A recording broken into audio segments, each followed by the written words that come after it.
2029 সাল পর্যন্তই ডক্টর মোহাম্মদ ইউনূসকে ক্ষমতায় রাখতে হবে, ক্ষমতায় থাকবেন এবং ডক্টর মোহাম্মদ ইউনূস 2029 সাল পর্যন্ত বাংলাদেশের ক্ষমতায় থাকলে আগামীর বাংলাদেশ সুন্দরভাবে প্রতিষ্ঠিত হবে এবং জনগণ স্বস্তিতে থাকবে। সে ধরনের একটি মন্তব্য বক্তব্য এখন সমগ্র বাংলাদেশের এই প্রান্ত থেকে ও প্রান্ত পর্যন্ত ঘুরে বেড়াচ্ছে।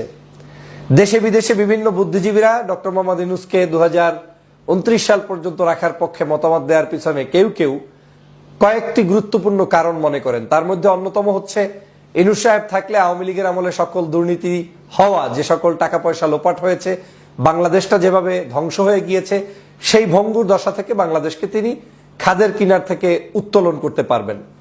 দেশে বর্তমানে ডক্টর মোহাম্মদ ইউনূস সাহেব যে পারফরমেন্স দেখিয়েছে, বিশেষ করে লাস্ট 2-3 মাসে, সে কারণে আমাদের দেশের অর্থনীতি, ব্যবসায়িক মহলের ব্যবসা বাণিজ্য সবকিছু এখন কিন্তু বৃদ্ধি পাচ্ছে এবং এটা স্বীকার করতে হবে যে ডক্টর মোহাম্মদ ইউনূস থাকার কারণেই গত প্রায় 8 মাসে 170টার অধিক আন্দোলন হওয়ার পরেও ডক্টর মোহাম্মদ ইউনূসকে এক চুল পরিমাণ ক্ষমতা থেকে কেউ নামাতে পারে নাই। গুজব হয়েছে শতে শতে, রাত ভর তার বিরুদ্ধে গুজব রটিয়ে সকাল সন্ধ্যা তাকে বাংলাদেশ থেকে বিদায় দেওয়ার চক্রান্ত হয়েছে। কোনো কিছুতেই ইউনূস সাহেবকে টলারেন্স করতে পারেনি, তাকে বিদায় দিতে পারেনি, তার উপরে কেউ কোনো ধরনের ষড়যন্ত্র করে সফল হতে পারেনি। যে কারণে ডক্টর মোহাম্মদ ইউনূসকে নিয়ে অনেকেরই এখন আশার সঞ্চালন শুরু হয়েছে যে ইউনূস সাহেবই তাহলে পারবে বাংলাদেশকে যে কোনো মূল্যে সঠিক পথে পরিচালিত করতে এবং দেশকে ভালো জায়গায় নিয়ে দিতে। আপনারা জানেন, সাম্প্রতিক সময় ডক্টর মোহাম্মদ ইউনূস তিনি সফর করেছেন চায়নাতে। চায়না সফরের কয়েকটি উল্লেখযোগ্য দিক হচ্ছে, ব্যবসা বাণিজ্যের অবারিত সুযোগ এখন চায়নার সাথে বাংলাদেশে শুরু হবে। চায়নার প্রতিষ্ঠিত সকল ব্যবসায়ীরা ডক্টর মোহাম্মদ ইউনূসের কাছ থেকেই বাংলাদেশকে বিনির্মাণের জন্য তারা পথ চাচ্ছে, জ্ঞান চাচ্ছে এবং তারা তার কাছ থেকে সহযোগিতা চাচ্ছে।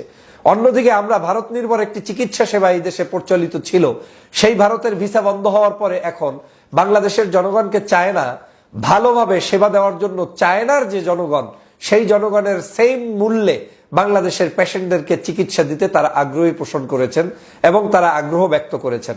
পাশাপাশি তারা বাংলাদেশে বিশ্বমানের হসপিটাল বিনির্মাণের জন্য চেষ্টা করবেন, যেই হসপিটাল বিনির্মাণ হলে আমাদের দেশের নাগরিকদেরকে আর বাহিরে কোথাও চিকিৎসার জন্য সেরকম যেতে হবে না। এক বাক্যে ডক্টর মোহাম্মদ ইউনূস লাস্ট 3-4 মান্থে এমন কিছু চমক দেখাচ্ছেন যেটা আসলেই বাংলাদেশের প্রশংসার যোগ্য। বিশেষ করে অর্থনৈতিক কাঠামো এখন দাঁড়িয়ে যাচ্ছে, রেমিটান্স যোদ্ধাদের টাকা বৃদ্ধি পাচ্ছে, বাংলাদেশের বিভিন্ন ধরনের টাকা পয়সা যারা লোপাট করেছে হাসিনার আমলে সেই টাকাগুলো বাংলাদেশে ফেরত আনা হচ্ছে। ঈদ মার্কেটকে কেন্দ্র করে আমরা যারা বিদেশে নির্ভর ছিলাম, ভারতের কাছে গিয়ে পণ্য ক্রয় করতাম, আজকের আমার দেশের পণ্য আমরা ক্রয় করছি কিংবা বিদেশি পণ্য এই দেশে বসে ক্রয় করছি। আমার দেশেই আমরা গত কয়েকদিনে মাত্র 3000 কোটি টাকার বিজনেস করেছি, যেটা ভারত পেত আমরা তাদেরকে দেইনি, আবার বাংলাদেশের মানুষ এখন সেটা পেয়েছে। এভাবে করে অর্থনৈতিক জায়গাটা ডক্টর মোহাম্মদ ইউনূস সাহেব সাজিয়ে ফেলেছেন। কোনো সন্দেহ নাই তার বিকল্প আমাদের এই মুহূর্তে হাতে নেই।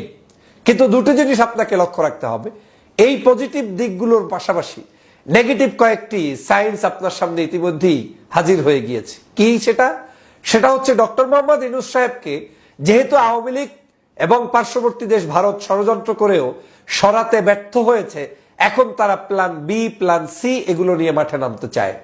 প্ল্যান বির অংশ হিসাবে কাউকে এমন ভাবে কিছু শিখিয়ে দিয়ে বলা হচ্ছে যে ডক্টর মোহাম্মদ ইউনূস সাহেবকে যদি আগামী 5 বছর ক্ষমতায় রাখা যায় তাহলে বাংলাদেশের সুন্দরতম দেশটা পরিচালিত হবে। আপনি একদিকে ডেমোক্রেসির লাইনে গেলেন না, নির্বাচন পদ্ধতিতে হয়তো হাঁটলেন না, তারপরে তাকে 5 বছর রাখলেন। এই রাখার মধ্য দিয়ে এই দেশে ওদের নব্য ষড়যন্ত্রবাদীরা আবার নতুন করে ষড়যন্ত্র চলমান রাখবে এবং সেটার অংশ হিসেবে ইউনূস সাহেবের 5 বছরের কিছু সময় ভালো চালাবেন, একটা সময় তিনি খারাপ চালাবেন, এটাই বাস্তবতা।